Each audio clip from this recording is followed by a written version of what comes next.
यमदूत कहने लगे कि हे वैश्य, एक बार भी गंगा जी में स्नान करने से मनुष्य सब पापों से छूटकर अत्यंत शुद्ध हो जाता है।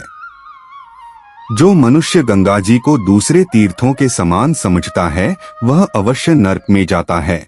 भगवान के चरणों से उत्पन्न हुई गंगा जी के पवित्र जल को श्री शिवजी अपने मस्तक में धारण करते हैं।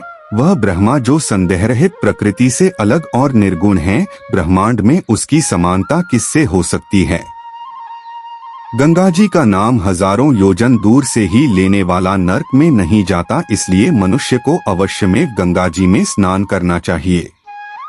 हे वैश्य, जो ब्राह्मण दान लेने का अधिकारी होकर भी दान नहीं लेता वह आकाश के नक्षत्रों में चंद्रमा के समान है।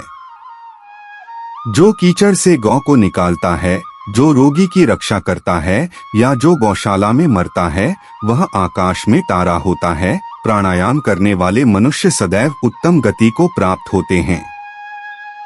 प्रातः समय स्नान के पश्चात जो 16 प्राणायाम करते हैं वह घोर पापों से बच जाते हैं। जो पराई स्त्री को माता समान मानते हैं वह यम की यातना को नहीं भोगते। जो मन से भी कभी परस्त्री का चिंतन नहीं करता वह दोनों लोकों को अपने अधीन करता है। जो पराये धन को मिट्टी के समान समझता है वह स्वर्ग में जाता है। जिसने क्रोध को जीत लिया मानो उसने स्वर्ग को ही जीत लिया। जो माता पिता की सेवा देवता तुल्य करता है वह यमद्वार नहीं देखता और जो गुरु की सेवा करते हैं वह ब्रह्मलोक को प्राप्त होते हैं। शील की रक्षा करने वाली स्त्री धन्य है।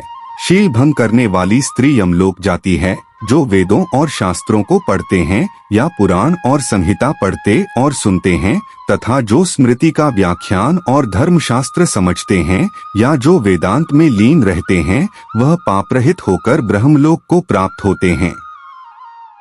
जो अज्ञानियों को वेद शास्त्र का ज्ञान देते हैं वे देवताओं से भी पूजित होते हैं। यमदूत ने कहा कि वैश्य श्रेष्ठ यमराज ने हमको वही आज्ञा दे रखी है कि तुम किसी वैष्णव को मेरे पास मत लाओ। हे वैश्य, पापी लोगों को इस संसार रूपी नरक को पार करने के लिए भगवान की भक्ति के सिवाय दूसरा और कोई उपाय नहीं। भगवान की भक्ति न करने वाले मनुष्य को चांडाल के समान समझना चाहिए। भगवान के भक्त अपने माता पिता दोनों के कुलों को तार देते हैं और उनको नरक में नहीं रहने देते। और जो मनुष्य वैष्णव का भोजन करते हैं वे भी भगवान की कृपा से श्रेष्ठ गति को प्राप्त होते हैं। बुद्धिमान को सदैव वैष्णव का अन्न खाना चाहिए। इससे बुद्धि पवित्र होकर मनुष्य पाप नहीं करता। गोविंदाय नमो इस मंत्र का जाप करता हुआ जो मनुष्य मृत्यु को प्राप्त होता है वह परम धाम को प्राप्त होता है।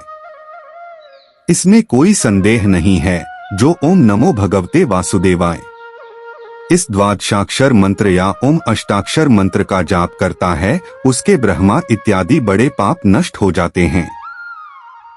इति श्री माघ मास महात्म्य 10वां अध्याय समाप्त। हरे राम राम राम हरे हरे, हरे कृष्ण कृष्ण कृष्ण हरे हरे।